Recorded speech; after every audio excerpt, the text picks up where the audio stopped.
Hello everyone, my name is Christina Willis. So how are you all? Hope you all are doing very well. So if you didn't subscribe the channel, please subscribe the channel and we will going to continue with our chapters, and for more updates also you have to subscribe the channel. So today we are going to do the chapter of class 9, that is the factor of production.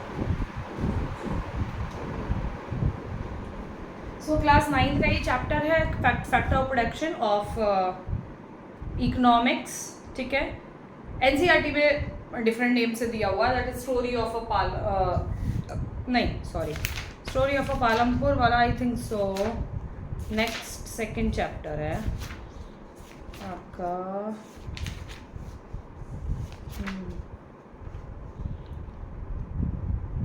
सो ये जो है आपका economics का chapter है. Okay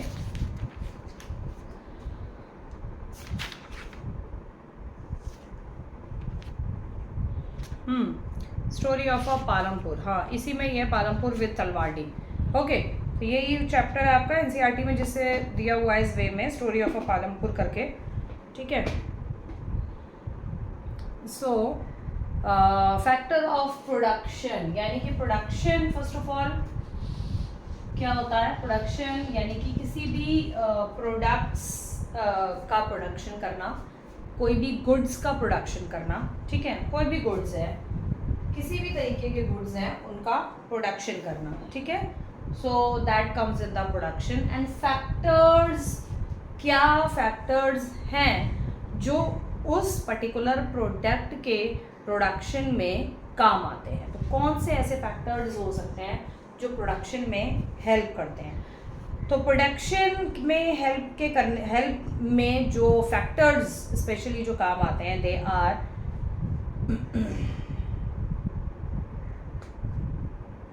है आपके, first आता है आपका लैंड. लैंड बहुत इंपॉर्टेंट फैक्टर ऑफ प्रोडक्शन है. कहीं पर भी हम प्रोडक्शन करना है, हमें किसी भी चीज़ को बनाना है, किसी भी चीज़ का प्रोडक्शन करना है, तो सबसे पहले हमें ज़मीन चाहिए. उसके बाद आता है सेकंड लेबर.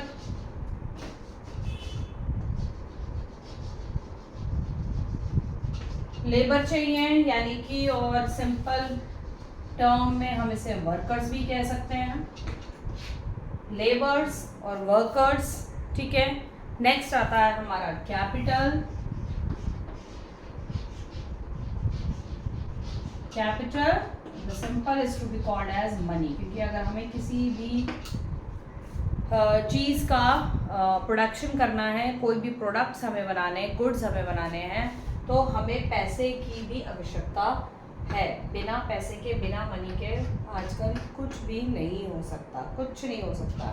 बिना पैसे के कुछ नहीं होता है. ठीक है, देन आता है आपका प्रोडक्शन का जो प्रोसेस है.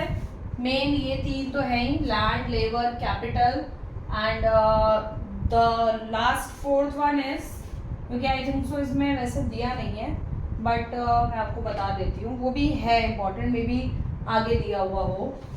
Fourth is the entrepreneur.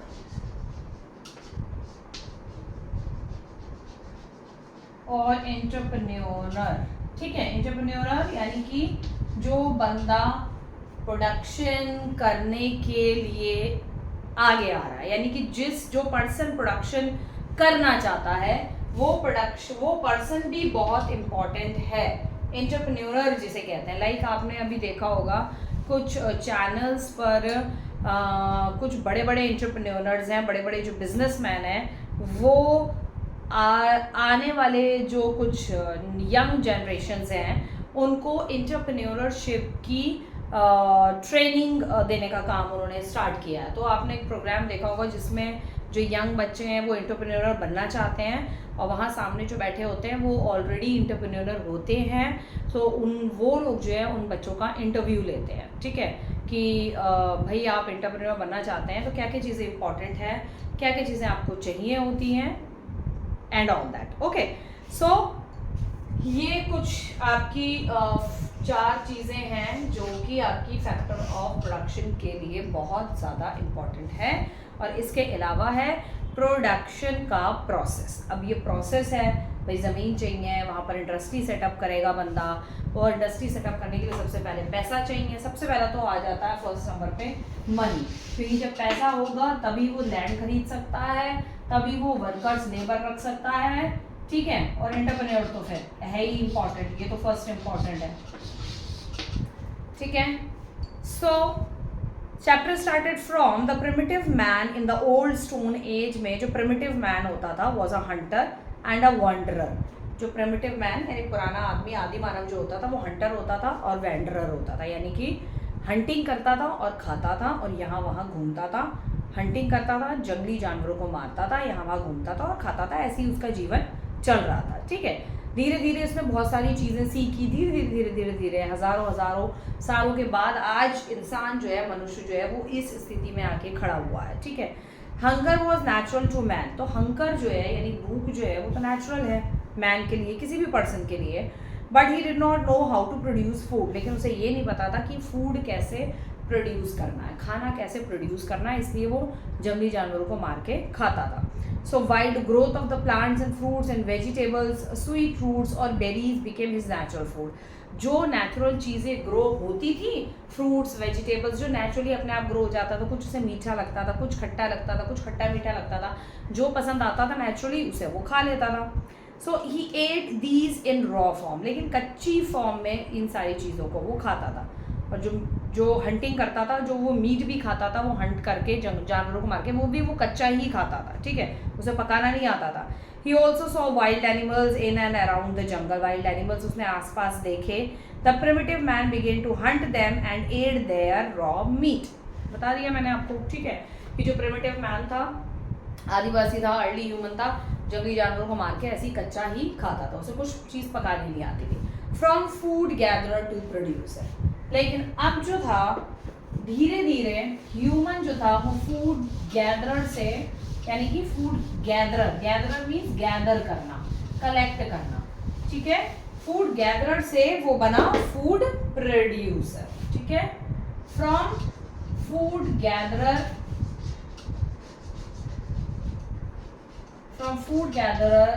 To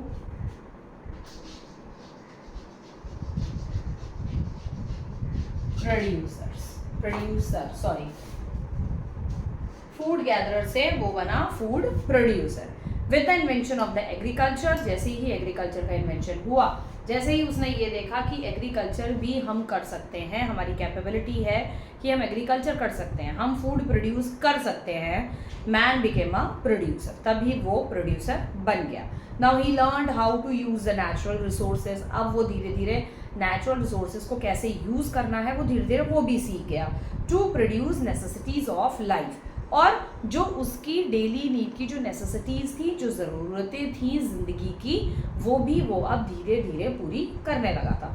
he became to know about factor of production, अब धीरे धीरे उनको ये पता लग रहा था कि फैक्टर्स ऑफ प्रोडक्शन के फैक्टर्स क्या होते हैं। He realize that to produce goods, उसको ये रियलाइज हो गया कि गुड्स प्रोड्यूस करने के लिए he needs services of other factors, उसको दूसरी सर्विसेज चाहिए, दूसरे फैक्टर्स चाहिए, लाइक लैंड चाहिए, एनिमल चाहिए, हिज फैमिली मेम्बर्स, उस समय तो फैमिली मेम्बर्स ही उसकी काम में हेल्प करेंगे, फैमिली मेम्बर्स ही एग्रीकल्चर में हेल्प करते थे, ठीक है।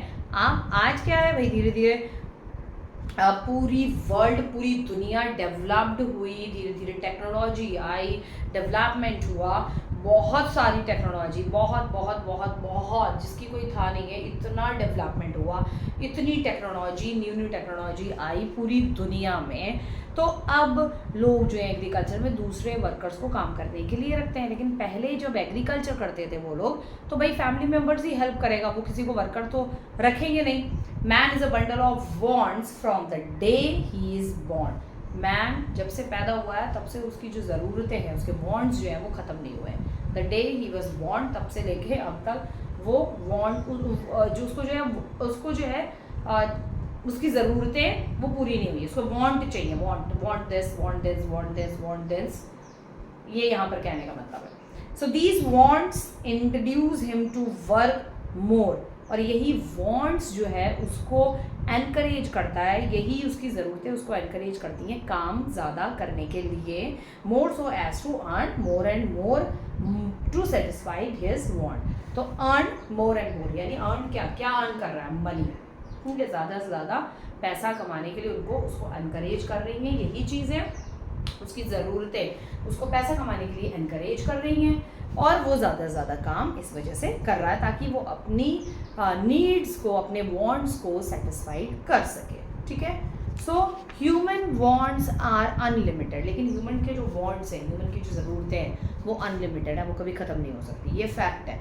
हमारी ज़रूरतें जो हैं वो कभी ख़त्म नहीं होती हैं, but means to achieve these wants, लेकिन इनको अचीव करने के लिए आर लिमिटेड, लेकिन अपनी ज़रूरतों को पूरा करने के लिए जो हमारे पास चीज़ें हैं वो लिमिटेड है, बहुत ज़्यादा नहीं है। टू मीट द वांट, हर बंदे को अपनी वांट्स को पूरा करने के लिए everyone has to undertake the production of goods, हर किसी को गुड्स का प्रोडक्शन करना है, सर्विसेज का प्रोडक्शन करना है, by using factor of production, किसका यूज़ करके, फैक्टर्स ऑफ प्रोडक्शन का यूज़ करके। The goods produce during the process of production, जो गुड्स जो है प्रोड्यूस किए जाते हैं प्रोसेस ऑफ प्रोडक्शन में, आर ईदर कंज्यूम्ड, या तो वो खुद उसको कंज्यूम करता है, और used for further production known as investment, या वो कहीं और जाके उसको इन्वेस्ट कर देता है, ठीक है। सो ये सारी हैं कुछ फैक्टर ऑफ प्रोडक्शन को लेके, किस तरीके से जो ह्यूमन है वो एक फूड गैदरर से फूड प्रोड्यूसर बना, जब प्रोड्यूसर बना तो उसे समझ आया कि वो फूड को प्रोड्यूस भी कर सकता है, प्रोड्यूस करने के लिए और भी बहुत सारी चीज़ों की ज़रूरत होती है, और वो चीज़ें क्या हैं आपकी, फैक्टर्स ऑफ प्रोडक्शन, क्योंकि उसकी वांट्स जो थी वो ख़त्म ही नहीं हो रही थी, और वो अपनी वांट्स को पूरा करने के लिए, सेटिस्फाइड करने के लिए ज़्यादा से ज़्यादा काम करके ज़्यादा से ज़्यादा अर्न करना चाहता था। Okay, production is the creation of value in a commodity. कुछ इंपॉर्टेंट टर्म्स हैं वो आप लोगों को जो है लर्न करनी पड़ेंगी, लाइक आपकी है production, land, labour, capital, factor of production and production process, ठीक है। और प्रोडक्शन क्या होता है, production is a creation of a value in a commodity, कोई की किसी चीज़, किसी कमोडिटी को बनाना, और जब वो बन जाए तो उसकी एक वैल्यू निर्धारित करना, उसकी एक वैल्यू रखना। उसके बाद है कुछ केस स्टडी है यहाँ पर पालमपुर की, ठीक है, तो वो देख लेते हैं हम।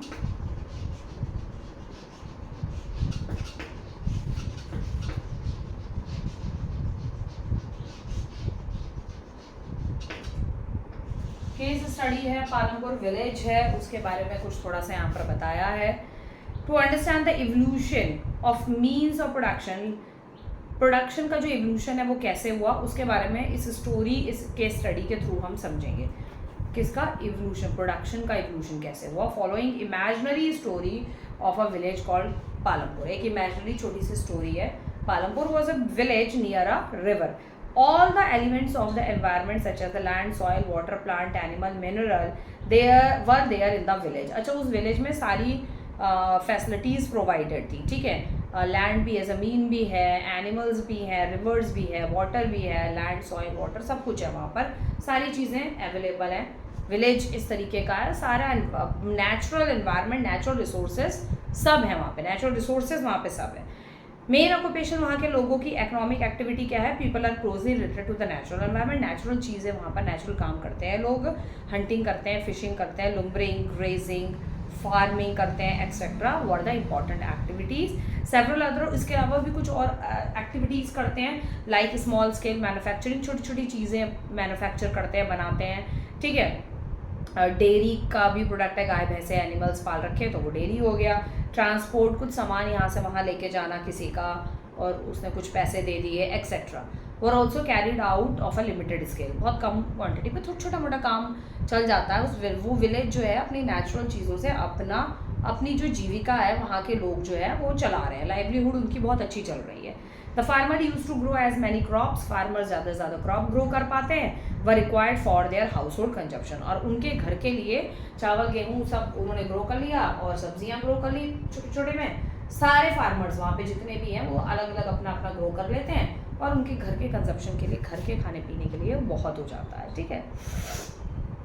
The whole village was producing almost all its bare of necessities of life. मैंने क्या बोला कि पूरा विलेज जो है अपनी ज़रूरत के हिसाब से वहाँ पर मैक्सिमम चीज़ें प्रोड्यूस कर लेता था अपनी नेसेसिटीज़ के हिसाब से।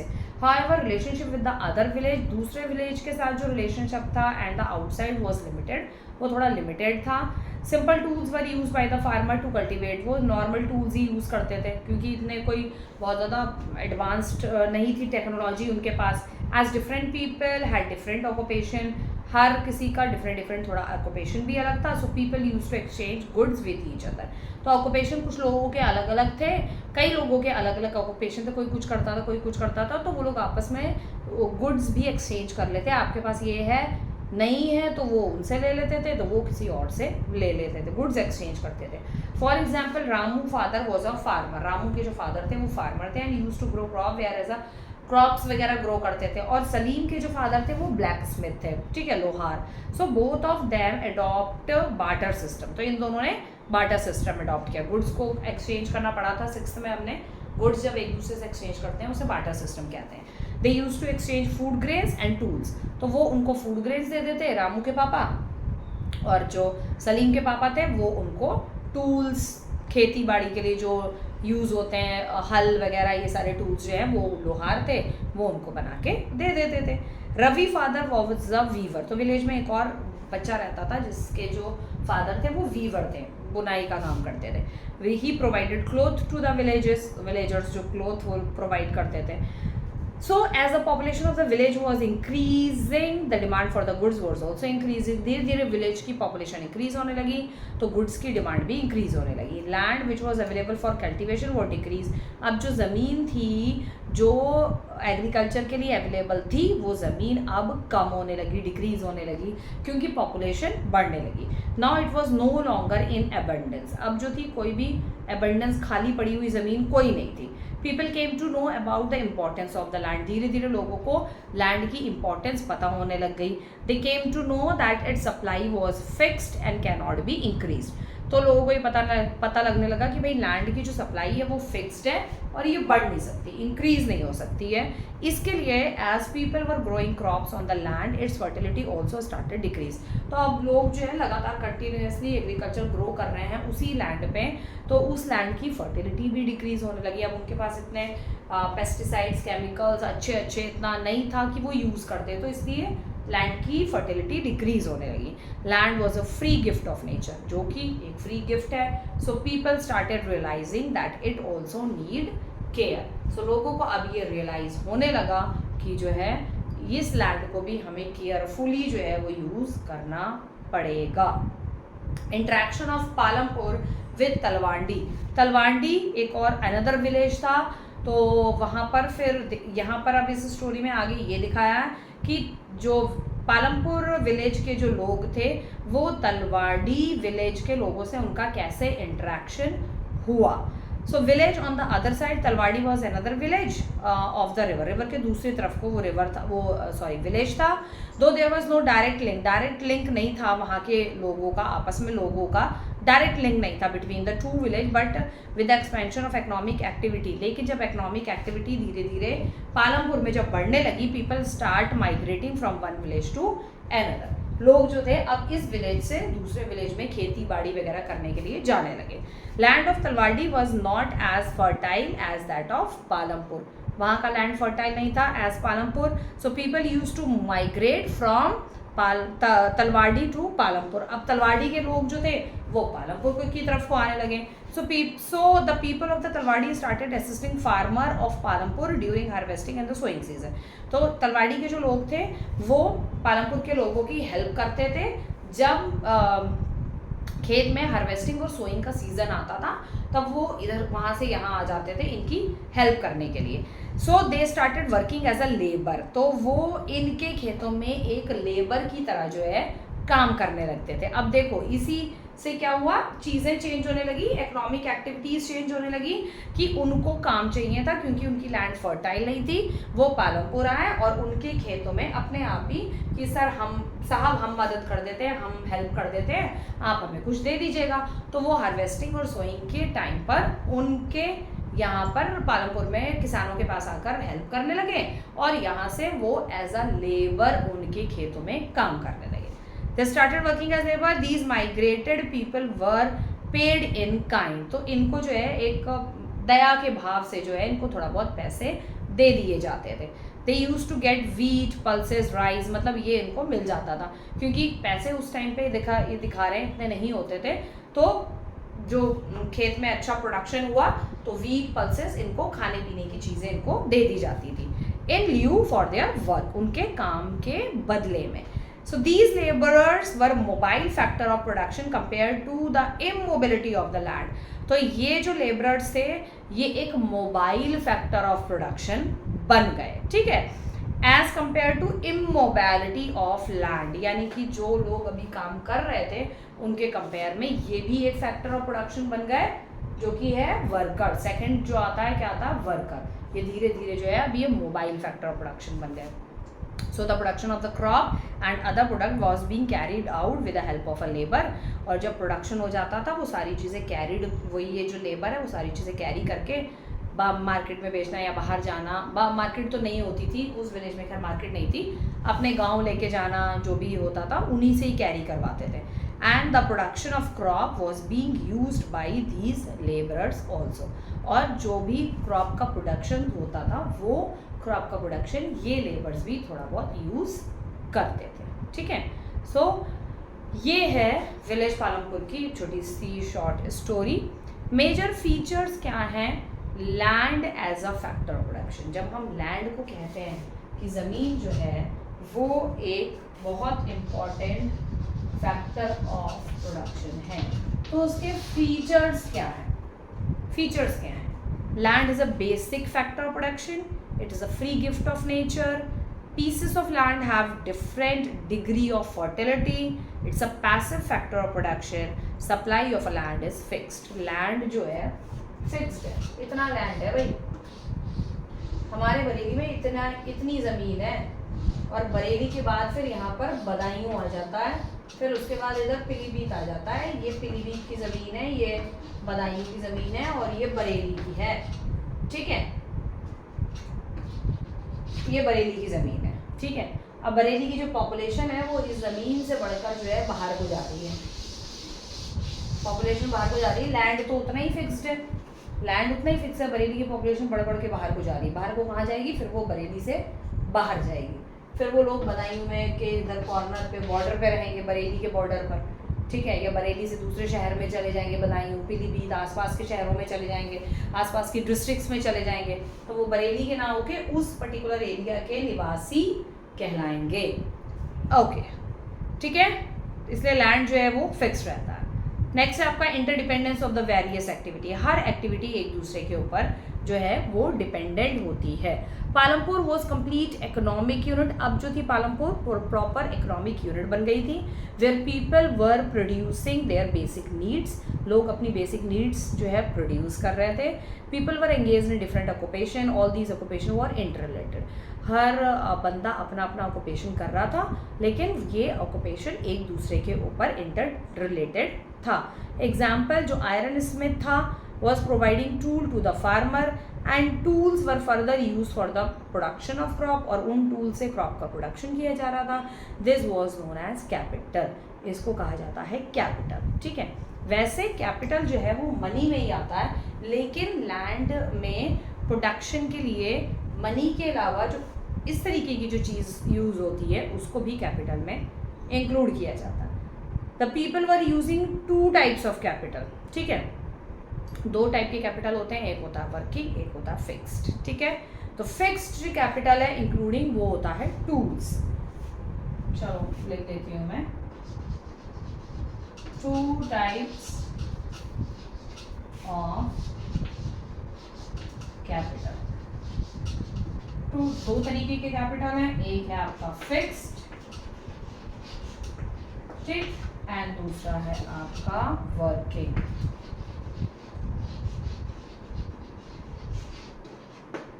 फिक्स्ड जो कैपिटल है वो है आपका tools, machines, ranging from very simple tools to such as the farmer plow the sophisticated machine such as turbine, threshold, combines, motors, as they do not vary according to the production of they are called fixed capital।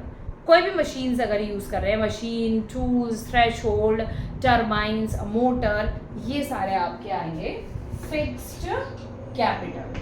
ठीक है, machines वगैरह आपकी आती हैं सारी machines fixed capital में। ठीक है, और वर्किंग में आ जाएगी आपकी capital include the material, money in hand, जो पैसा हाथ में आपके होता है,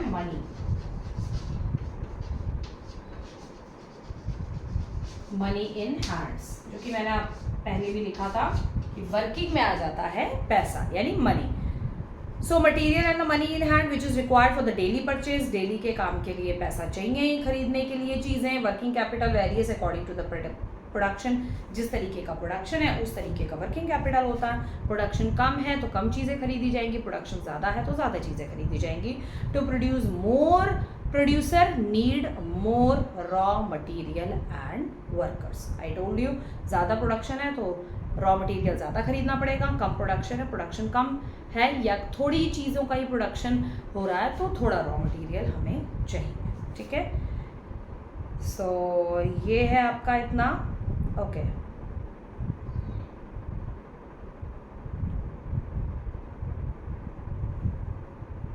वर्किंग कैपिटल एंड ये कैपिटल आपका हो गया। नेक्स्ट टॉपिक है आपका, मैं सोच रही हूँ कि ये टॉपिक आपको बताऊँ इम्पोर्टेंट है या नहीं है।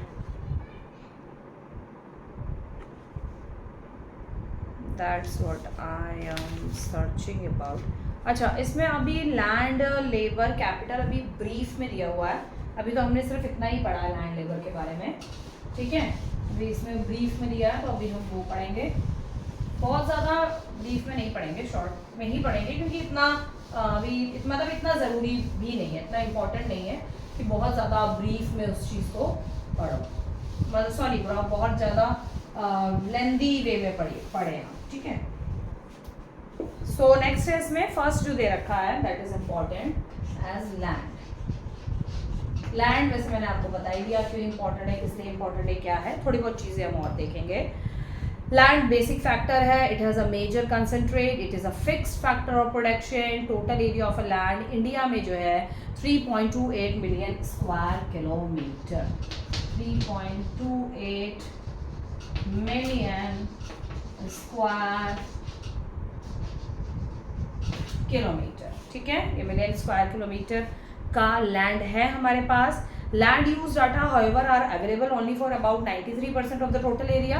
टोटल एरिया में से हम इसमें अब सिर्फ डाटाज हैं। लैंड आपको क्यों इंपॉर्टेंट है, किस लिए है, फिक्स प्रोडक्शन है, ये सब आपने पढ़ लिया है, अब थोड़े से डाटाज हैं। ठीक है, तो इस पूरे टोटल लैंड में से जो यूज होता है land, that is land use data available only for about 93%। ठीक है, 100% में से सिर्फ 93% लैंड ही आपका यूज होता है of the total area. Of this 46% is the net sown area. ठीक है, 46 जो है % वो आपका नेट सोन एरिया है। नेट सोन एरिया मतलब 46% एरिया पे सोन यानी कि जहाँ पर बीज खाद लगाई जाती है, एग्रीकल्चर किया जाता है, वो 76% लैंड है जिसपे एग्रीकल्चर किया जाता है। फॉरेस्ट कवर 22%, फॉरेस्ट जो है वो कवर करता है आपका 22% जो है आपका फॉरेस्ट है।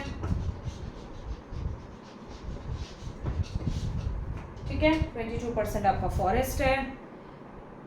एंड कल्चरेबल वेस्ट लैंड, कुछ वेस्ट लैंड है वो आपका 5% है। ठीक है, वो इतना लिखने की इतना इंपॉर्टेंट नहीं है।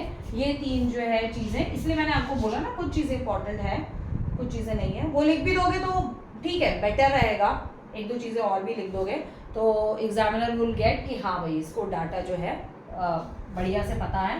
तो यहाँ पे देखो 93% टोटल यूज में आता है, और उसमें से एग्रीकल्चर के लिए इतना, फॉरेस्ट के लिए इतना है, और क्या बताया मैंने, 5% फॉर कल्चरेबल वेस्ट लैंड है, ठीक है।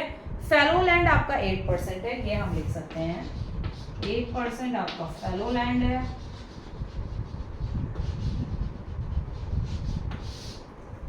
फॉलो लैंड, ठीक है।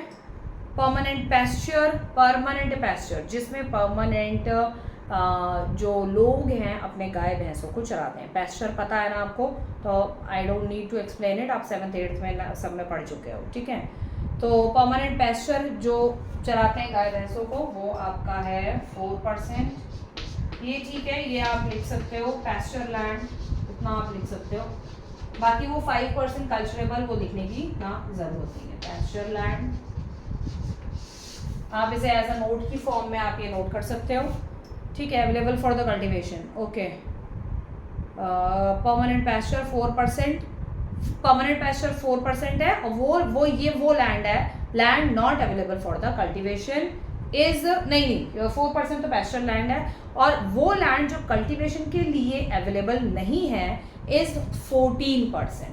14% लैंड अभी भी इसमें बचता है जो कि हमारा कल्टीवेशन के लिए यूज होता ही नहीं है, ठीक है। Tree crops 1% of the total area, over 16%।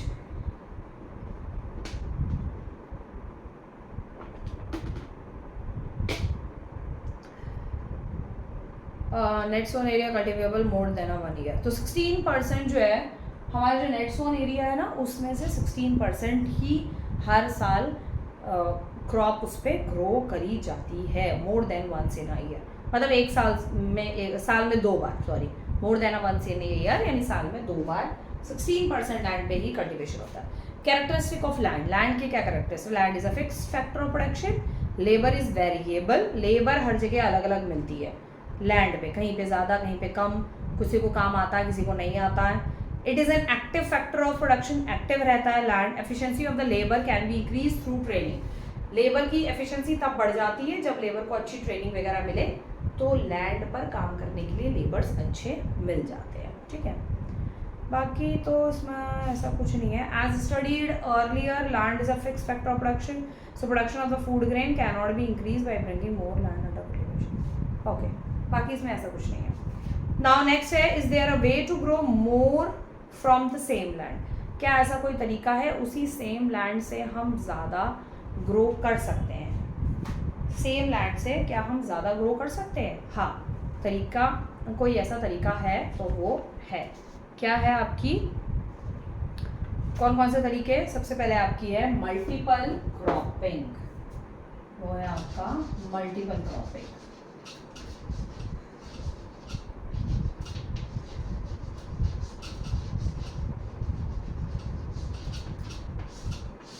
मतलब अलग अलग चीज़ों की क्रॉपिंग करना, ठीक है, क्योंकि हम एक ही, अगर हम वीट ही ग्रो करते रहेंगे तो वीट जितने सारे न्यूट्रिएंट्स हैं लैंड पर, वो सारे न्यूट्रिएंट्स वो खा जाएगा और लैंड बिल्कुल ख़त्म हो जाएगी, सारे न्यूट्रिएंट्स ख़त्म हो जाएंगे उसमें से, ठीक है। तो एक टाइम ऐसा आएगा कि वीट सही से ग्रो नहीं होगा। ग्रोइंग ऑफ 2 और more different crop together in the same field, ठीक है, 2 या 2 से ज़्यादा क्रॉप जो है ग्रो हमें करनी चाहिए, ताकि जिस क्रॉप को जो न्यूट्रिएंट की ज़रूरत है वो ले और बाकी छोड़ दे, ठीक है। Known as a multiple cropping और अ मिक्स्ड क्रॉपिंग, इसी को मल्टीपल क्रॉपिंग या मिक्स्ड क्रॉपिंग कहते हैं। Leads to the improvement in the fertility of soil, जिससे सॉइल की फर्टिलिटी बनी रहती है, and hence increase in crop yield, और क्रॉप की ईल्ड भी बनी रहती है, यानी कि जो क्रॉप की जो क्वालिटी है वो भी अच्छी रहती है। Because when 2 or more crop grow properly chosen, then the product and waste material from one crop, तब क्या होता है, एक क्रॉप का जो वेस्ट मटेरियल वगैरह होता है वो क्या होता है, plant help in the growth of the other crop. कई बार ऐसा होता है जो दूसरे प्लांट का जो वेस्ट मटेरियल होता है वो कई बार दूसरी तरीके की जो क्रॉप ग्रो करी है उस लैंड पर उसके काम आ जाता है, ठीक है, एंड वाइस वर्सा, और उसका जो वेस्ट प्रोडक्ट वगैरह होगा वो दूसरे के काम आ जाएगा। तो multiple cropping also save time and labour of the farmer. तो मल्टीपल क्रॉपिंग जो है टाइम भी सेव करती है और लेबर भी कम लगता है, ज़्यादा लेबर्स की इसमें ज़रूरत नहीं पड़ती है। लाइक इसमें दिया हुआ है cotton crop and the groundnut crop are often grown together in multiple cropping, यानी कि कॉटन की जो क्रॉप है और ग्राउंडनट,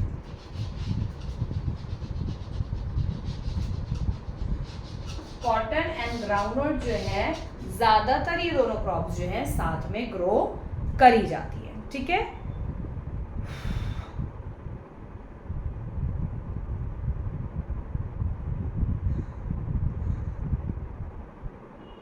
ठीक है, ज़्यादातर, ताकि एक दूसरे के न्यूट्रिएंट्स मिलते रहते हैं। Allow the nutrients and humus to regain their fertility for supporting the next crop and increase the crop yield. ये इसका न्यूट्रिएंट, कई बार इसमें से जो न्यूट्रिएंट्स निकल रहा है इस क्रॉप में से वो इसके काम आ जाता है, इसका जो निकल रहा है वो इसके काम आता है, तो दोनों की क्वालिटी बनी रहती है और सॉइल की फर्टिलिटी भी बनी रहती है।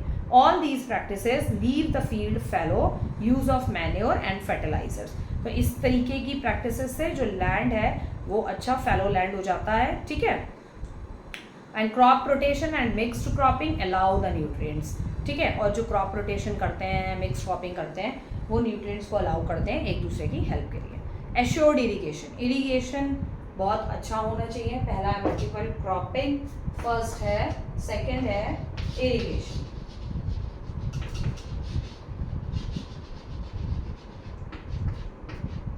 ठीक है, इरिगेशन में कि भाई इरिगेशन प्रॉपरली होना चाहिए फील्ड में, where sufficient water is available for irrigation of the crop around the year, यानी पूरे साल। These area do not depend on the rain for the agriculture crops। कुछ जो एरियाज होते हैं वो रेन पर डिपेंड, एग्रीकल्चर कुछ क्रॉप्स ऐसी होती है जिसपे हम रेन पे डिपेंड नहीं रह सकते हैं, इसलिए हमें इरिगेशन की प्रॉपर फैसिलिटी हमें होनी चाहिए। In our country only 18% all the cultivable land is under assured irrigation. सिर्फ 18% लैंड ही है, एग्रीकल्चर लैंड है, कल्टिवेबल लैंड, जो कि जहाँ पे एश्योर्ड इरिगेशन होता है, यानी कि परमानेंट इरिगेशन होता रहता है। 24% लैंड है इज पार्टली इरिगेटेड, मतलब कभी कभी पानी लगा दिया, कभी बारिश पे डिपेंड हो गए, नहीं है वाटर अवेलेबल। ठीक है, एंड वेयर एज रिमेनिंग जो बचता है 58% जो कि अनइरिगेटेड लैंड है, इस पे जो है वो इरिगेशन हो ही नहीं पाता है, इन लैंड पे इरिगेशन नहीं हो पाता है। ठीक है,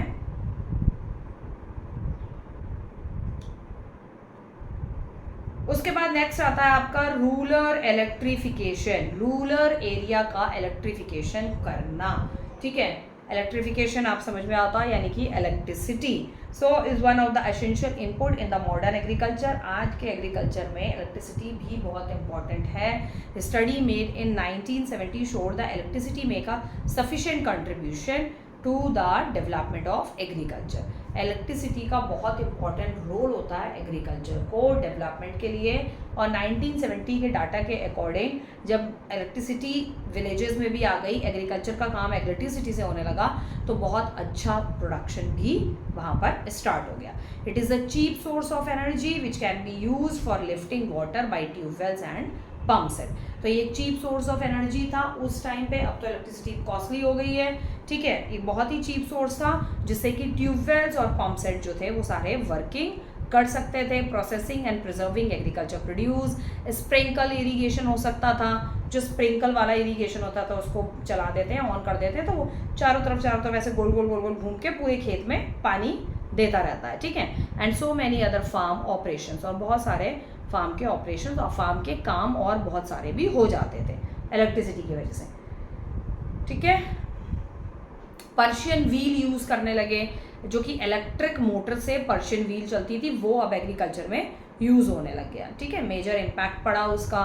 नेक्स्ट है बायोटेक्नोलॉजी। बायोटेक्नोलॉजी भी बहुत इंपॉर्टेंट है। Use of biological agent and process for beneficial purpose is known as biotechnology. मतलब बायोलॉजिकल एजेंट्स, बायोलॉजिकल एजेंट्स का जो है यूज़ करना और बायोलॉजिकल एजेंट्स को प्रोसेस में लाना, ये प्रोसेस में लाकर उसको नई टेक्नोलॉजी के थ्रू एग्रीकल्चर में यूज़ करना, दैट इज़ कॉल्ड बायोटेक्नोलॉजी। अब क्या है, किस तरीके से biotechnology can be use for modified different crops genetically to increase the yield per hectare. कुछ जेनेटिक क्रॉप बनाते हैं बायोटेक्नोलॉजी का यूज़ करके, जेनेटिक क्रॉप, उसी की डुप्लीकेट क्रॉप बनाते हैं जिसकी क्वालिटी जो है, यील्ड जो है वो पर हेक्टेयर और ज़्यादा होती है, क्वांटिटी भी उसकी जो है ज़्यादा होती है। जेनेटिक क्रॉप, उसी को देख के कुछ दूसरी क्रॉप बनाई जाती है, ठीक है। सीड्स प्रोड्यूस थ्रू बायोटेक्नोलॉजी, जो सीड्स बायोटेक्नोलॉजी के थ्रू प्रोड्यूस किए जाते हैं, made the crop more resistant to insects, pests and diseases. तो जो न्यू क्रॉप जो बनाई जाती है उस पर पेस्ट्स का, डिसीजेस का, इंसेक्ट्स का ज़्यादा असर नहीं होता है, और मोर रेसिस्टेंट मतलब बिल्कुल, ये समझ लीजिए बिल्कुल असर नहीं होता है। This reduce the use of pesticides. इससे क्या होगा, जब वो उन क्रॉप को कीड़े लगेंगे ही नहीं तो हम पेस्टिसाइड्स भी हमको यूज़ नहीं करना पड़ेगा खेतों में, इंसेक्टिसाइड भी यूज़ नहीं करना पड़ेगा, और किसी भी तरीके का केमिकल भी यूज़ नहीं करना पड़ेगा। उससे एनवायरनमेंट भी हमारा बचेगा, ठीक है। Okay, use of fertilizers, constant use of land lead to destruction of many of nutrients elements like the nitrogen and potash। ज़्यादा fertilizers यूज़ करने से लैंड में नाइट्रोजन और पोटैश जो है ज़्यादा बढ़ जाता है। Proper use of fertiliser can be useful in maintaining the fertility of the soil. अगर आप प्रॉपर यूज़ करते हैं फर्टिलाइज़र का, तब सॉइल की फर्टिलिटी जो है बढ़ती है। बहुत ज़्यादा यूज़ करने से सॉइल में नाइट्रोजन और पोटैश जो है वो बढ़ जाता है, और उससे सॉइल जो है ख़त्म हो जाती है, क्रॉप भी ख़राब हो जाती है, ठीक है। उसके बाद लैंड हमारा ये कंप्लीट हो गया, ये लैंड के बारे में था, सारा कुछ ये लैंड के ही बारे में था, ठीक है। सेकंड जो हमारा पॉइंट आता है वो आता है हमारा कैपिटल। सो नेक्स्ट हम जो करेंगे वो हम करेंगे capital.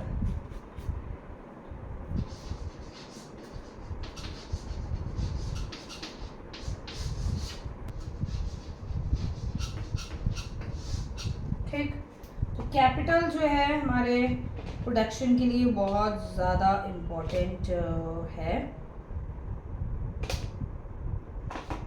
Okay, so agriculture credit is one of the most crucial input for agriculture development. तो एग्रीकल्चर क्रेडिट्स यानी कि एग्रीकल्चर में जो हम पैसा लगाते हैं, ठीक है, वो बहुत ज़्यादा इम्पोर्टेंट होता है। एग्रीकल्चर क्रेडिट्स यानी कि एग्रीकल्चर में हम जितना भी पैसा लगाते हैं, अब वो मनी दो तरीके का बताया था ना, एक होता है आपका वर्किंग होता है और दूसरा होता है आपका फिक्स्ड कैपिटल, और एक वर्किंग कैपिटल। तो वर्किंग कैपिटल हो गया आपका सॉलिड पैसा जो डायरेक्टली फैक्टर ऑफ प्रोडक्शन में लग रहा है, और fixed capital like tools, implements जो एग्रीकल्चर के लिए यूज हो रहे हैं, वो हो गया आपका फिक्स्ड कैपिटल, ठीक है। सो इस तरीके की कुछ कैपिटल इन दो पार्ट्स में, दो फॉर्म में लगता है एग्रीकल्चर या किसी भी फैक्टर ऑफ प्रोडक्शन में। सो अगर एग्रीकल्चर की बात करें तो डायरेक्ट मनी भी स्पेंड होता है, और फिक्स्ड कैपिटल, वर्किंग कैपिटल दोनों यूज होते हैं इसमें, ठीक है। The present socio economic condition of the farmers, आज के टाइम पे जो फार्मर्स की, आज के टाइम पे नहीं है, अब ऐसी नहीं है, अब मैं नहीं कहूँगी कि आज के टाइम पे, हम बिफोर 10 ईयर्स ले लेते हैं, 10-12 ईयर्स तक जो है फार्मर्स की जो कंडीशंस थी वो ठीक नहीं थी। बिफोर 15 ईयर्स पहले तक जो है फार्मर्स की कंडीशन 12 ले लो लगभग, ठीक है।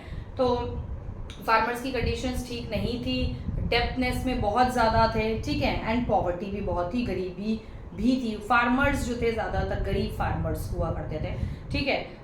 लेकिन मतलब ज़्यादातर तो मैं ये नहीं कहूँगी कि ज़्यादातर गरीब फार्मर हुआ करते थे, क्योंकि व्हाट आई ऑब्जर्व्ड, क्योंकि बहुत सारी, I earlier also I told you कि बहुत सारी ऐसी बातें हैं, बहुत सारी ऐसी चीज़ें हैं जो बुक्स में कुछ और लिखी होती है, लेकिन प्रैक्टिकल वे में वो चीज़ें कुछ और होती हैं, और प्रैक्टिकल वे में वो चीज़ें अप्लाई नहीं हो सकती।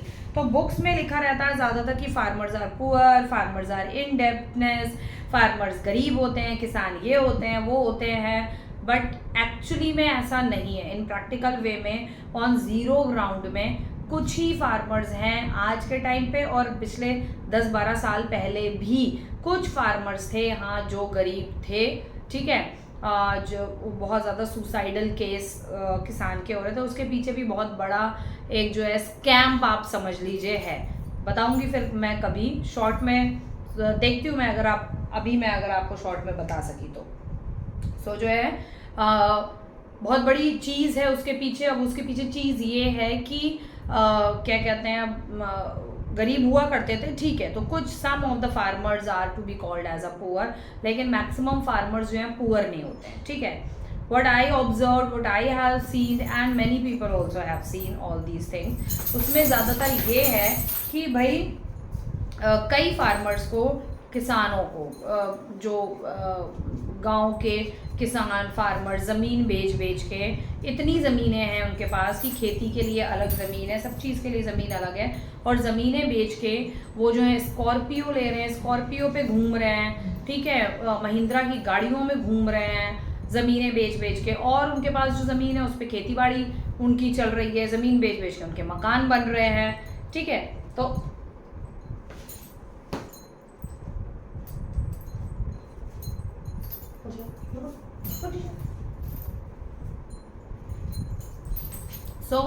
इसलिए जो है आई डोंट थिंक सो कि किसान पुअर है, ठीक है। वो जब इस तरीके की चीज़ों को जब वो कर रहे हैं, ज़मीन बेच के ये करना वो करना, तो पुअर कहाँ से है, ठीक है। हाँ, कुछ फार्मर्स हैं जिनके पास ज़मीन का अभाव रहता है, नहीं है उनके पास ज़मीन, ठीक है, और वो कर्जा लेते हैं, गवर्नमेंट से लेते हैं कि भाई हम अपनी खेती बाड़ी अच्छी से कर सकें, हम सीड्स ले सकें, फर्टिलाइज़र्स ले सकें, ट्रैक्टर ले सकें।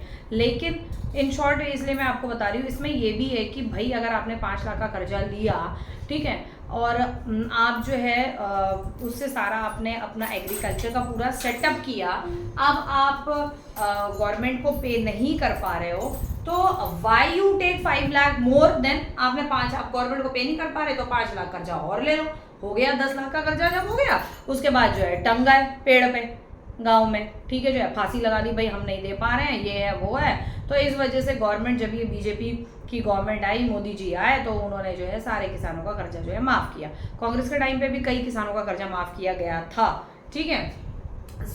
ये सारी कुछ चीज़ें होती हैं। अरे भाई, जब नहीं है इतनी औकात लेने की, नहीं है इतनी औकात भरने की, नहीं भर सकते हो तो आप थोड़ा लो, जितना भी उसमें आपका प्रोडक्शन जितना भी एग्रीकल्चर में हो रहा, थोड़ा अपने लिए रखो, थोड़ा गवर्नमेंट को दो। भाई गवर्नमेंट को भी तो पैसा चाहिए, आपने उनसे लिया है, ये थोड़ा ना आप ले लो। ऐसे तो हर कोई बोले, हम भी बोलेंगे गवर्नमेंट से, हमने जो है 10 लाख लिया लोन बनाने के लिए, अब हम घर बनाने के लिए, अब हम नहीं दे पा रहे हैं, हमारा कोई काम का कोई साधन नहीं है, हम नहीं दे सकते हैं। तो गवर्नमेंट तो ऐसे पता नहीं कितनों के माफ़ कर देगी, लेकिन किसान जो है एक वो वीक पॉइंट हो जाता है, एक जो है ना कहते हैं, कई किसान इस श्रेणी में आ गए, कई किसानों ने कुछ नहीं सूझा तो भाई कर्जा माफ़ करो, किसी ने 10 लाख 15 लाख 6 लाख 7 लाख, नहीं तो सुसाइड कर ले, ठीक है। तो एक ने किया तो सब उसके पीछे पीछे वही करने के लिए लग पड़े, ठीक है। So this should not be happened, ये ठीक नहीं होती हैं चीज़ें। आपकी जितनी वो है आप उस हिसाब से लीजिए, वापस करिए गवर्नमेंट को, जब वो आपका निपटने वाला हो तब बाद में आप और ले लो, ठीक है। ये नहीं कि 5 लाख ले लिया, उसमें से 2 लाख दिया, अब भाई हम नहीं दे पाएंगे और 5 लाख और ले लिया, ये कोई तरीका थोड़ी ना होता है। खैर, anyways is enough to indicate that the farmer need capital for the development of agriculture, ठीक है। सो ये तो बट श्योर है कि फार्मर को जो है कैपिटल चाहिए, पैसा चाहिए, वर्किंग और फिक्स कैपिटल दोनों चाहिए अपना एग्रीकल्चर सेटअप करने के लिए। The demand for the credit in agriculture is a composite demand and therefore it is required for following activities. So agriculture credit, agriculture में क्रेडिट करना जो डिमांड है, डिमांड फॉर क्रेडिट, एग्रीकल्चर में जो पैसा लगाने की जो डिमांड है वो कंपोजिट डिमांड है, वो होनी ही होनी है। एग्रीकल्चर सेटअप करना है तो वो चीज़ एग्रीकल्चर के लिए चाहिए ही चाहिए आपको।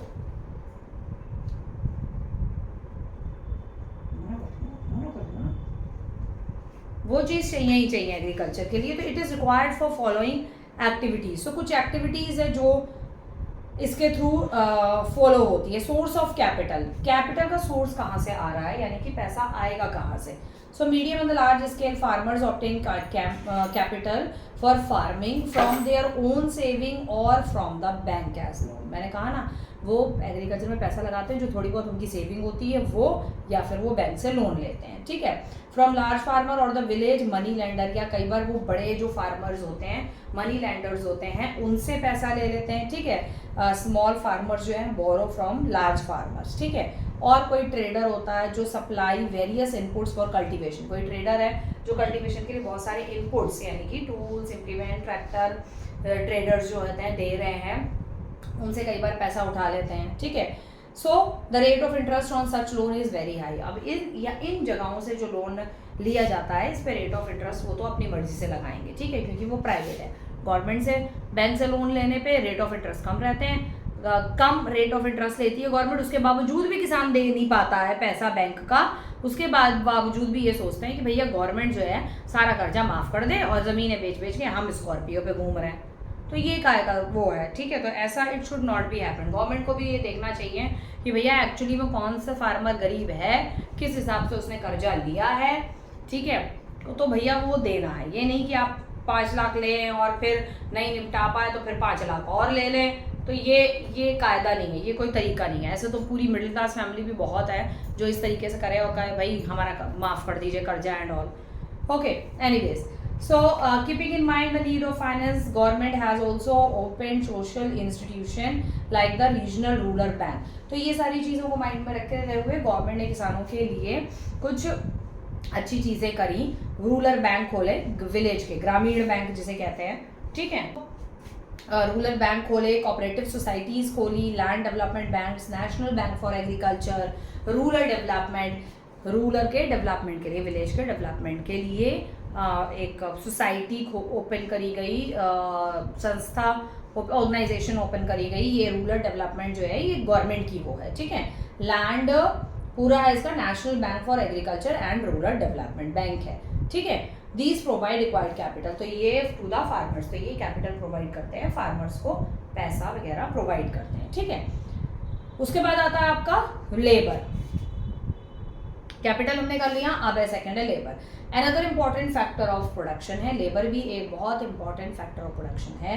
Class of agriculture labour is the most exploited, तो लेबर को, ये एक ऐसा क्लास है लेबर को एक्सप्लॉइट करते ही हैं, चाहे कितना ही कुछ हो जाए। और कई बार ऐसा भी, मेरा पर्सनल ऐसा एक्सपीरियंस है कि कई बार लेबर क्लास जो है वो बड़े लोगों को भी एक्सप्लॉइट करती है। आज के टाइम पे अगर हम देखें तो अब लेबर क्लास वो लेबर क्लास नहीं रही कि जो पैसे वाले लोग उन्हें एक्सप्लॉइट कर सकें। आज के टाइम पे लेबर क्लास अपनी मर्जी से पैसा लेती है, इतना देंगे तो काम करेंगे, नहीं तो नहीं करेंगे, ठीक है।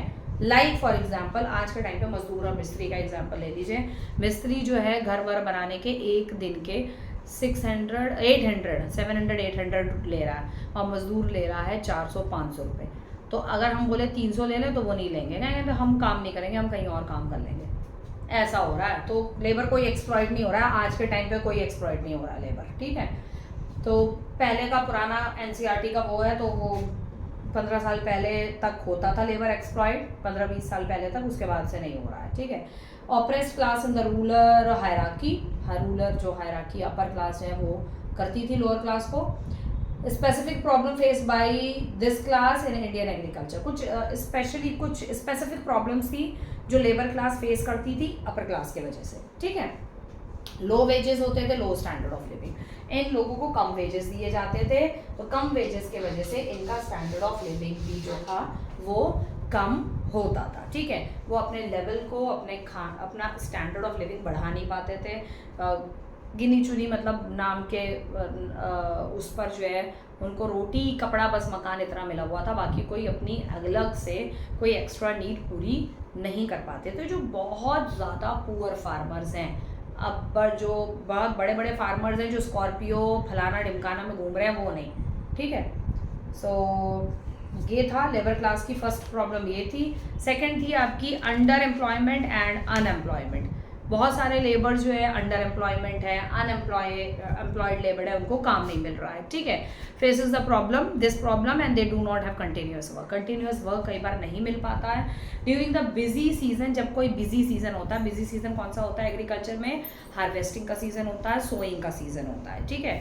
जब बीज लगाना है और जब वो जब बड़े बड़े हो गए आपकी धान या गेहूँ की जो बाली जब बड़ी बड़ी होगी, जो काटने वाला सीज़न आता है, तब जो बड़े बड़े ज़मींदार लोग होते हैं, बड़े बड़े जो फार्मर्स होते हैं, वो लेबर क्लास को अपने खेतों में लगाते हैं कटाई के लिए, हार्वेस्टिंग के लिए और बीज बोने के लिए। तो बस उसी सीज़न के टाइम पर ही उनको जॉब मिल पाता है। उसके बाद फिर वो वेले रह जाते हैं, खाली रह जाते हैं, उनके पास काम नहीं होता है।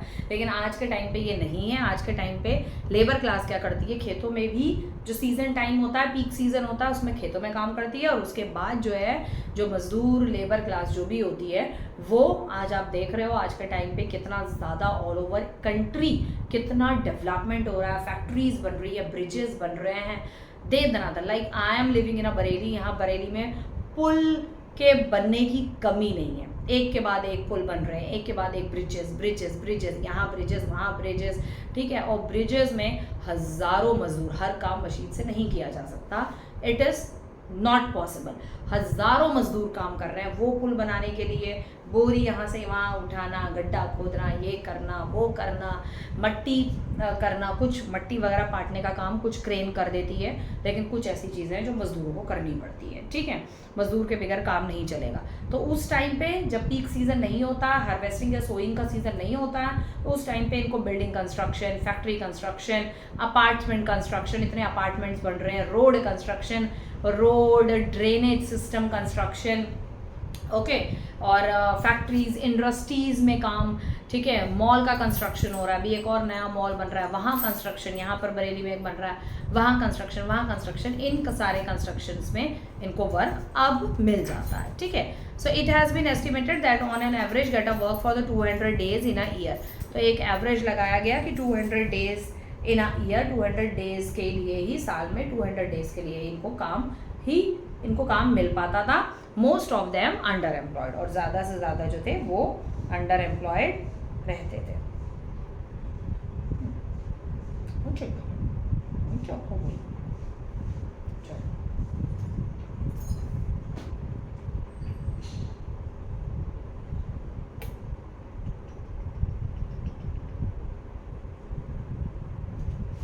ठीक है।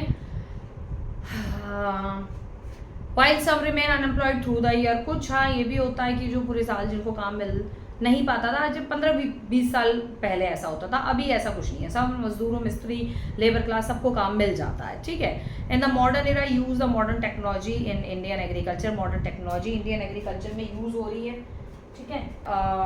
मॉडर्न टेक्नोलॉजी एग्रीकल्चर में यूज हो रही है, that is why constantly increase which made the employment problem among the labour very tedious. हाँ, टेक्नोलॉजी एग्रीकल्चर में यूज़ हो रही है, लेकिन इससे ये मतलब नहीं है कि वो लेबर क्लास के लिए प्रॉब्लम क्रिएट करी। कुछ टेक्नोलॉजी है उसकी जगह लेबर रिप्लेस हो गया है, लेकिन कहीं कहीं पर ऐसा है कि लेबर के बिना काम नहीं चल सकता, ठीक है। So unemployment bring down their income and lower their economic position. तो जब बहुत ज़्यादा बीच में टेक्नोलॉजी यूज़ होने लगी, तब थोड़ा सा काम लेबर वगैरह को मिलना बंद हो गया था, लेकिन उसके बाद जो है काम धीरे धीरे उनको फिर से धीरे धीरे स्टार्ट हो गया, क्योंकि एग्रीकल्चर में भी इतनी कोई हाई फाई टेक्नोलॉजी यूज़ नहीं हो रही है जिससे कि जो है बिना लेबर के काम चल जाए। कुछ जगहों पर है, लेकिन सब जगहों पर नहीं है। उसके बाद है आपका heavy indebtedness. Low income of agriculture labour has also led into heavy debtness. Low income of agriculture labourers, जिन लेबर तो उनको डेप्ट लेना पड़ता है, यानी कर्जा वगैरह लेना पड़ता है, तो जिसके वजह से वो हैवी डेप्ट में घुसते जा रहे हैं। वो अब मैं क्या बोलूँ, ठीक है, वो अपनी गलतियों की वजह से हैवी डेप्ट में घुसते जा रहे हैं। जब नहीं दे सकते हो तो इतना ज़्यादा कर्जा लेना क्यों है आपको, ठीक है। जब आपकी इतनी औकात नहीं है लेने की, 10 लाख कर्जा निपटा पाओ गवर्नमेंट का या किसी और का, तो लेना ही क्यों है, जो है उसी में काम चलाओ। They borrow from land owner under whom they work, land owner से कर्जा लेते रहते हैं, ठीक है। According to the recent survey 59% जो है, रीसेंट सर्वे के अकॉर्डिंग, ये रीसेंट नहीं है, ये 10-12 साल पुराना सर्वे है, ठीक है। तो जो सर्वे है उसमें 59% जो है लेबर जो है वो डेप्थ में है। Unorganise agriculture workers are illiterate workers, हाँ इलिटरेट होते हैं, पुअर होते हैं, इग्नोरेंट होते हैं। इलिटरेट तो खैर नहीं होते हैं, ये भी चीज़ मैं एक्सेप्ट नहीं करूँगी इस चीज़ को कि जो है इलिटरेट होते हैं, इलिटरेट नहीं होते हैं, बहुत ज़्यादा स्मार्ट होते हैं। लेबर्स जो हैं आजकल जो गरीब हैं वो इतने ज़्यादा स्मार्ट है कि शहर के लोगों को वो बेवकूफ़ बना दें, इतने स्मार्ट होते हैं वो, ठीक है। जो शहर का है बंदा एजुकेटेड, बहुत ज़्यादा एजुकेटेड बंदा जो है उसको भी बेवकूफ़ बना देंगे। वो विलेज के और जो लोग होते हैं ना लेबर क्लास वाले, वो इतने तेज़ होते हैं। ये फैक्ट है, वही मैं कह रही हूँ, बुक में बहुत सारी चीज़ें जो है ऐसी लिखी हुई होती हैं जो कि प्रैक्टिकल वे में अप्लाई नहीं होती हैं, ठीक है। एंड वाइडली स्कैटर्ड, थोड़े लेबर इधर उधर स्कैटर्ड हैं हमारे कंट्री में। So due to lack of unity they are unable to form union in a bid to protected their interest. तो अपने इंटरेस्ट को गवर्नमेंट के सामने दिखाने के लिए तो वो जो है जो लेबर क्लास है वो अपनी यूनियन नहीं बना पाती है। जैसे कि फैक्ट्रीज़ वगैरह में ना मज़दूरों की यूनियन होती है और उनको अपने फैक्ट्री के ओनर से कोई भी बात मनवानी है तो वो यूनियन पूरी एक तरफ हो जाएगी, बोनस बढ़ाओ बोनस बढ़ाओ बोनस बढ़ाओ, उसे बनाना पड़ेगा नहीं तो हम हड़ताल पे चले जाएंगे, ठीक है। तो इस तरीके से ये यूनियन नहीं बना पाते हैं। नेक्स्ट है लो सोशल स्टेटस। भाई उनके पास पैसा इतना नहीं होता है, आई एग्री, जो कुछ जो पुअर फार्मर्स होते हैं, सब नहीं, ठीक है, सम ऑफ द पुअर फार्मर्स, उनके पास इतना पैसा नहीं है खर्च करने के लिए, एग्रीकल्चर में लगाने के लिए, बहुत सारी चीज़ों के लिए इतना नहीं अमाउंट होता है, तो इसलिए उनका स्टेटस भी जो है वो लो पर लो रह जाता है। Higher class people always exploit them. कुछ हायर लोग जो हैं, पैसे वाले लोग हैं, आज भी विलेज के जो पुअर लेबरर्स हैं उनको एक्सप्लॉइट करते हैं। They are unable to fight, और वो लड़ नहीं सकते। बेटर वर्किंग अपनी बेटर वर्किंग कंडीशन के लिए लड़ाई नहीं कर पाते हैं। So they have been like dump drive in cattle. तो वो उस टाइम पर, अभी नहीं, अब तो बहुत सारी चीज़ें जो है बहुत डेवलप्ड हो चुकी हैं लेबर क्लास के लिए भी। कुछ जहाँ पर है थोड़ा थोड़ा वो करते हैं, उनके साथ गलत व्यवहार करते हैं, ठीक है। सो इनफैक्ट मतलब उनको इस तरीके से ट्रीट किया जाता था अर्लियर में, ठीक है, कि लाइक डम्प ड्राइव इन कैटल, की जो है वो कैटल ना जो जानवर होता है ना, गाय भैंस जब दूध देना बंद कर देती है तो जो यही कौन से मजदूरी, कौन से जो डेयरी फार्म वाले हैं यही कौन से बहुत अच्छे होते हैं। ये भी कहा जाता है ना कि दूध वाले गरीब होते हैं, कहा जाता है। तो वो जो गाय जो है दूध देना बंद कर देती है उसको डंप कर देते हैं, छोड़ देते हैं, कूड़े में डाल देते हैं कि अब इसका तो कोई यूज़ है नहीं हमारे लिए, like in the same way, ठीक है। सो आफ्टर दैट इसके बाद आया है टॉपिक हमारा ग्रीन रेवोल्यूशन।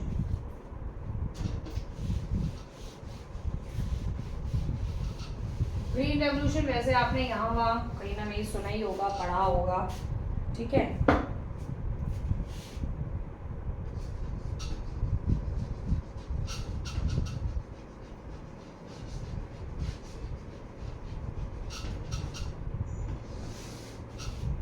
ग्रीन रेवोल्यूशन क्या है?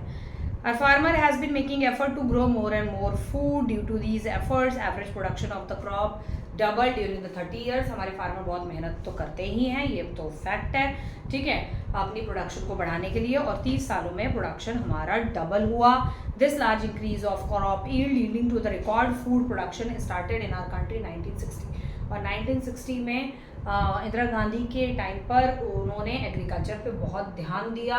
एग्रीकल्चर को बढ़ाने के लिए उन्होंने किसानों को फर्टिलाइज़र प्रोवाइड कराना, अच्छी चीज़ें, अच्छे imports, working capital, fix capital, अच्छा ये प्रोवाइड कराया उन्होंने, ठीक है। और प्रोडक्शन, हमारी कंट्री का जो फूड प्रोडक्शन था वो रिकॉर्ड तोड़ फूड प्रोडक्शन हुआ 1960 एंड ऑनवर्ड्स, 1960 के बाद, ठीक है। Turning point in the Indian agriculture में ये एक बहुत बड़ा टर्निंग पॉइंट था, that is why it is called the green revolution.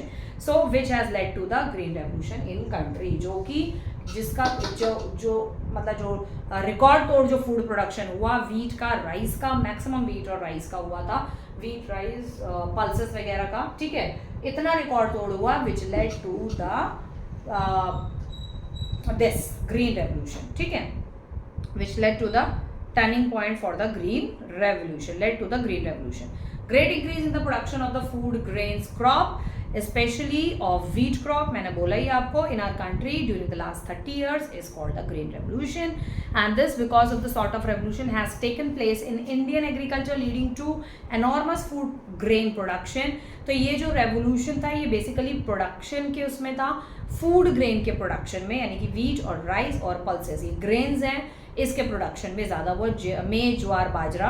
ठीक है. Revolution is called the green because it has led to the unprecedented greenery of the crop everywhere, यानी कि हर जगह क्रॉप की green green green green green greenery हर जगह जो है वो दिख रही थी. तो जिस वजह से मतलब ग्रीनरी प्रोडक्शन हर जगह दिख रहा था, तो that is why it is called the green revolution.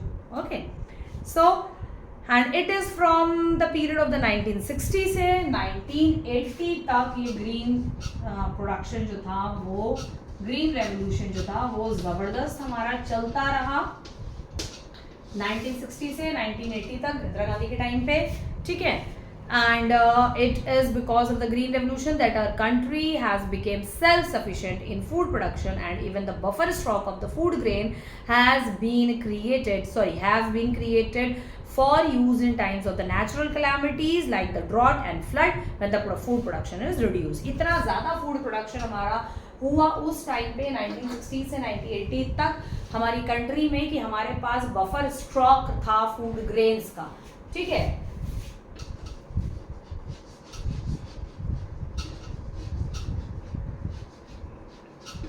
Buffer stock हो गया हमारे पास किस चीज का, फूड ग्रेन्स का.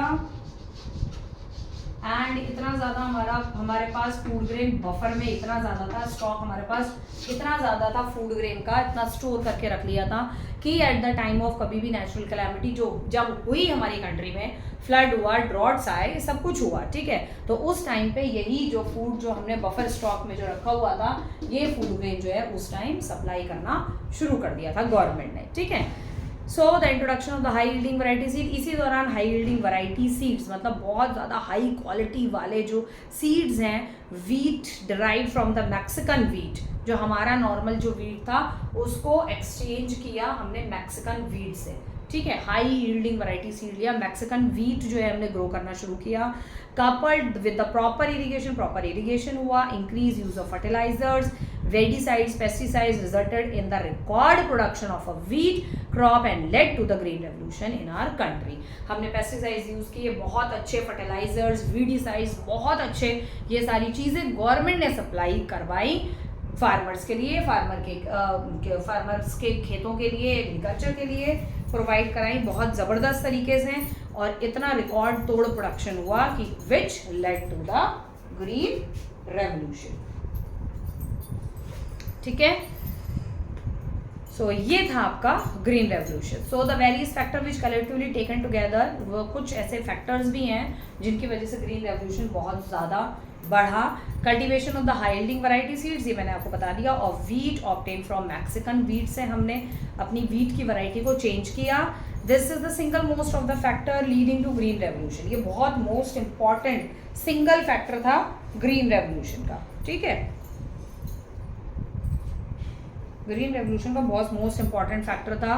उसके बाद improved soil practice and agriculture implements, बहुत अच्छे से यूज़ किया, सॉइल को इम्प्रूव किया, उसमें हर तरीके के न्यूट्रिएंट्स वगैरह हमने डाले. ठीक है. उसको फर्टाइल बनाया, सॉइल को फर्टाइल बनाया, और एग्रीकल्चर के लिए भी नए इम्प्लीमेंट्स जो हैं हमने यूज़ किए. इंक्रीज केमिकल फर्टिलाइजर्स यूज़ किया. More effective weed control measures, जो कीड़ों वगैरह को जो मारने के लिए जो इफेक्टिव चीज़ें यूज़ होती हैं वो यूज़ हुई. Control of the pests and plant diseases, जो पेस्ट्स डिसीजेज होती हैं और प्लांट की जो डिसीजेज होती हैं, कीड़ों की, पौधों में जो कीड़े लग जाते हैं, पौधों की अपनी जो डिसीजेज होती हैं उसको भी कंट्रोल किया. मोर लैंड अंडर कल्टीवेशन, और उस टाइम पे ज़्यादा से ज़्यादा लैंड जो है वो कल्टीवेशन के लिए यूज़ किया गया. ग्रीन रेवोल्यूशन के एडवांटेज क्या थे? Green revolution made our country self sufficient in the wheat grain production. Green revolution ने हमारी अपनी कंट्री को जो है आपका वीट ग्रेन प्रोडक्शन में जो है सेल्फ सफिशिएंट बनाया। हमसे ज़्यादा अब वीट कोई भी कंट्री प्रोडक्शन नहीं करती है, हम बाहर एक्सपोर्ट भी करते हैं वीट को। Even the buffer stock of a food grain have been created for use in emergency. और जो बफर में हमारे पास जो फूड ग्रेन है वो अभी थोड़े दिन पहले की बात है, बहुत ज़्यादा पानी वाली बारिश बरसी थी तो बहुत ज़्यादा हुआ था। अभी इस ईयर की नहीं, ये 3-4 साल पहले की बात है। तो कहीं पर किसी जगह का दिखाया था न्यूज़ में, आई डेंट रिमेम्बर एग्जैक्टली, कि वहाँ पर स्टोर रूम में गेहूं जो था वो भरा पड़ा था और वो गेहूं उस जगह की गवर्नमेंट ने, लोकल गवर्नमेंट ने जो है किसानों को, गरीबों को नहीं दिया। आखिरकार उस गेहूं में, स्टोर में पहली बात तो चूहे घुस गए थे और कुछ गेहूं की बड़ी बड़ी बोरियां जो है स्टोर के बाहर तक आई हुई थी। स्टेशन पे, रोड की स्टेशन के ऊपर बोरियां जो है पड़ी हुई थी और वो बारिश में भीग रही थी। पूरा गेहूं जो है खराब हो रहा था। तो अब जो है इतना ज़्यादा प्रोडक्शन होने लग गया तो अब ये जो है ये हालत होने लग गई है। ठीक है, इस तरीके का हालत हो गई है बफर स्टॉक की वजह से कि इमरजेंसी के टाइम पे, लाइक ड्रॉट और फ्लड के टाइम पे हम यूज़ तो कर सकते हैं, लेकिन साथ साथ में वो अब वेस्टिंग की क्वांटिटी में भी आ गया है। Green revolution had wiped out the hunger and starvation from the life of India. बहुत ज़्यादा हमारी कंट्री में जो भुखमरी थी, स्टारवेशन था, वो हमारी कंट्री से जो है ख़त्म हो गया, हट गया। ठीक है, लाइफ के लिए। लेकिन अभी भी हमारी कंट्री में भुखमरी और बाकी सब चीज़ें अभी भी है हमारी कंट्री में। ठीक है, green revolution has improve the economic condition of the farmer. हाँ, ग्रीन रेवोल्यूशन ने इकोनॉमिक कंडीशन फार्मर्स की ज़रूर चेंज करी है। Because of the increase of the grain production the farmer earn more money and led a better life. तो farmer अब बहुत ज़्यादा और प्रोडक्शन भी कर पा रहे हैं, मार्केट में बेच पा रहे हैं, तो उनको अच्छा पैसा भी मिल रहा है, जिसके वजह से वो अपनी लाइफ को बेटर भी बना पा रहे हैं। ठीक है, ज़्यादा पैसा कमाने की वजह से। थर्ड है आपका, by creating great demand for agriculture inputs and implement. Agriculture के लिए जो इनपुट यूज होते हैं, जो इम्प्लीमेंट यूज होते हैं, उसकी डिमांड भी अब धीरे धीरे बढ़ गई है। Green revolution has made agriculture and industry expand which gives the employment to large section of the people, for our people. Agriculture की वजह से और सारी इंडस्ट्रीज भी खुल गई, जो इम्प्लीमेंट और इनपुट्स यूज होते हैं उनके लिए और इंडस्ट्रीज खुली कि भाई और बनाओ, क्योंकि ज़्यादा से ज़्यादा लैंड जो है अंडर कल्टीवेशन लिया गया। तो और इंडस्ट्रीज जब खुली तो वहाँ पे और लेबर्स को भी वहाँ पर काम मिल गया, लार्ज सेक्शन ऑफ पीपल्स को वहाँ पर काम मिला। ठीक है, बाकी विच प्रोड्यूस एग्रीकल्चर इम्प्लीमेंट, बहुत सारी ऐसी इंडस्ट्रीज वगैरह हैं जो एग्रीकल्चर इनपुट्स जो बनाती हैं, जैसे वाटर पंप है, फर्टिलाइजर्स, वीजीसाइड्स, इसके वजह से लोगों को काम मिला। और ये इंडस्ट्री कहलाती हैं आपकी agro based industry. Agro based industry यानी वो इंडस्ट्री जो एग्रीकल्चर के लिए ही प्रोडक्ट्स बनाती है, agro based industry, and give employment to large number of people, और जिनकी वजह से लार्ज नंबर ऑफ पीपल को भी एम्प्लॉयमेंट मिला। ठीक है, third effect of the green revolution,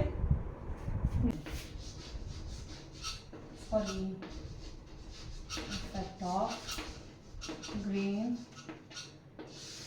revolution. तो इफेक्ट ऑफ ग्रीन रेवोल्यूशन क्या थे? बहुत सारे इफेक्ट्स हैं, वो तो अभी मैंने आपको पहले ही बता दिए हैं। ठीक है, इसके अलावा था आपका, through green revolution provide us enough food to eat. ठीक है, एनफ फूड रहा हमारे पास, एनफ फूड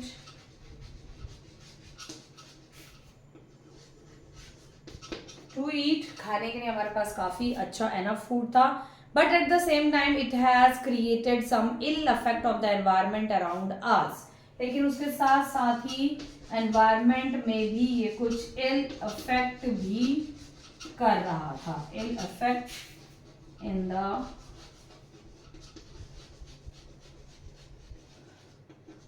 एनवायरमेंट, क्योंकि बहुत ज़्यादा पेस्टिसाइड्स, वीडीसाइड्स, ये सारी चीज़ें होने लगी थी। तो इसके वजह से सॉइल की फर्टिलिटी कई सालों तक तो पहले एकदम से बढ़ी और उसके बाद जो है वो एनवायरनमेंट को एकदम से अफेक्ट करने लग गया। ठीक है, green revolution has made the soil more dependent on fertilisers. मैंने आपको क्या बोला कि सॉइल को जो है मोर डिपेंडेंट ऑन फर्टिलाइजर बना दिया, मोर डिपेंडेंट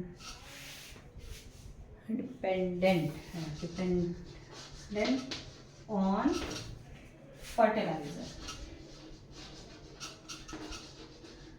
ठीक है, मैंने बोला ना, अब सॉइल जो थी वो फर्टिलाइजर्स पर ही डिपेंड हो गई थी। सॉइल को जब फर्टिलाइजर्स वगैरह जब अच्छे मिल रहे थे तभी वो अच्छा क्रॉप प्रोडक्शन कर रही थी, अदरवाइज बिना फर्टिलाइजर्स के सॉइल का न्यूट्रिएंट, सॉइल की खुद की फर्टिलिटी खत्म होती जा रही थी धीरे धीरे। ठीक है, so and this is because high yielding variety of a crop suck a lot more of plant nutrient from the soil। तो हाई यील्डिंग वैरायटी सीड्स जो क्रॉप यूज करी थी, जो सीड्स यूज करी थी, वो सॉइल का ज्यादा से ज्यादा न्यूट्रिएंट सक कर रही थी, पूरा सोख लिया था उसने सॉइल का पूरा न्यूट्रिएंट्स, तो अब उसमें कुछ बचा ही नहीं था। Use of excess of fertiliser as required by the green revolution alert the soil chemistry and also soil chemistry making the soil more acidic or alkaline। Soil में जो चीज़ें यूज़ करी थी, जो केमिकल यूज़ करे थे, जिसके वजह से सॉइल जो है बहुत ज़्यादा अल्काइन और आपकी एसिडिक बन गई थी। सॉइल में एसिड और अल्काइन की मात्रा जो केमिकल था वो ज़्यादा बढ़ गया था। Green revolution has made the crop more dependent on weedicides and pesticides. Crop भी जो थी वो ज़्यादा डिपेंडेंट हो गई। Crop depend more on weedicide and pesticide।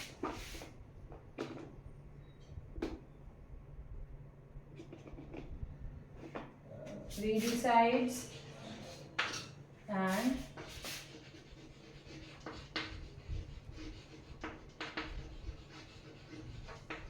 Pesticides, weedicide और पेस्टिसाइड्स पे क्रॉप ज़्यादा डिपेंडेंट हो गई। 1 2 3 4 फैक्टर्स आपके, 4 इफेक्ट्स जो थे वो ये रहे। उसके बाद increase use of poisonous substance like weedicide and pesticide for new crops variety decrease the soil fertility and affect human and animal health. So soil की फर्टिलिटी जो थी वो खत्म हो रही थी। Soil affect the soil fertility,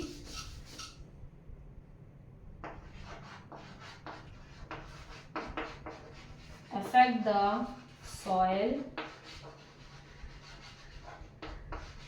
fertility and also affect the health of human and animal। आप चाहो तो इस इफेक्ट्स को वीडियो पॉज करके आप इन सारी चीजों को लिख सकते हो। ठीक है,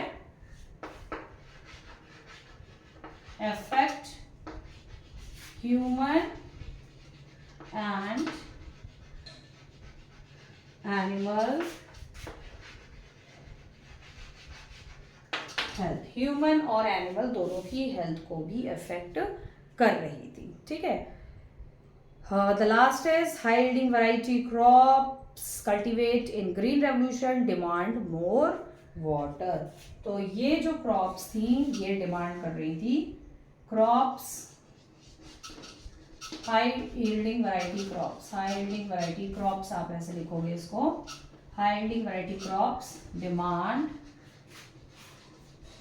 demands more water. Understood? I think this is to be clear to you. To provide more water to such crop, the existing natural sources of water are altered artificially।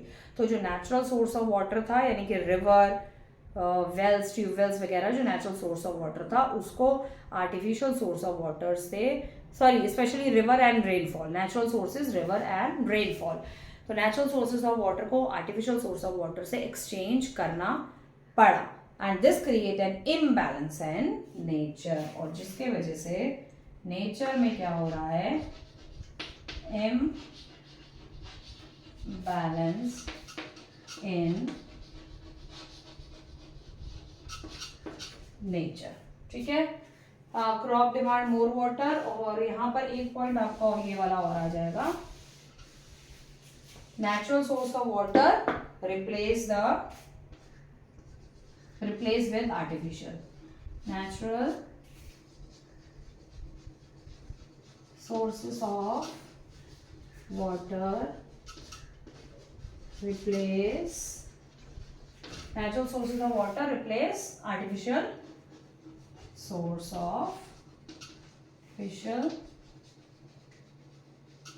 sources of water. Understood? ये सारे points आप video pause करके जो है ये सारे points लिख सकते हैं. If in the exams comes the effect of the green revolution, so you can write all these points. 1 2 3 4 5 6 और 2 मैंने रब कर दिए 7 8. तो 8 is enough. 8 point is enough to for the 5 marks questions. So ये यहाँ आपका चैप्टर फैक्टर ऑफ प्रोडक्शन खत्म हो गया है. So I hope this chapter will help to you about the what is going on in the agriculture, and I hope you like the video very well, you understand the chapter very well. So if you understand, so please subscribe the channel, like, comment and share. I'll see you next time. Bye bye.